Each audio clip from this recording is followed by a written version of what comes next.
सनाई चौघडे मालिकेच्या येणाऱ्या पुढील भागात आपल्याला असं बघायला मिळत आहे की आता परबांच्या घरी जय खानोलकर, गौतम आणि तेजस्विनी हे सर्वजण आलेले असतात. आसावरी आणि गौतमच्या लग्नाची बोलणी करण्यासाठी ते सर्वजण आलेले असतात.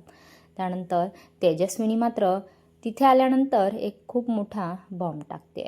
ज्यावेळेस आसावरीचे बाबा म्हणतात की आता आपण मुहूर्त काढण्यासाठी भटजींनाच बोलावून घेऊया. त्यावेळेस तेजस्विनी म्हणते की मी आसावरी आणि गौतमच्या लग्नाला परवानगी दिलेलीच आहे, पण माझी एक अट आहे. असं म्हटल्याबरोबर सगळ्यांचे चेहरे अगदी घाबरून जातात.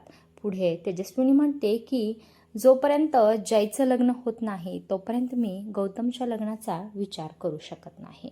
आणि आता मात्र जयचं तोंड अगदी पडलेलं असतं की आईने अशी कशी काय ही खतरनाक अट टाकलेली आहे.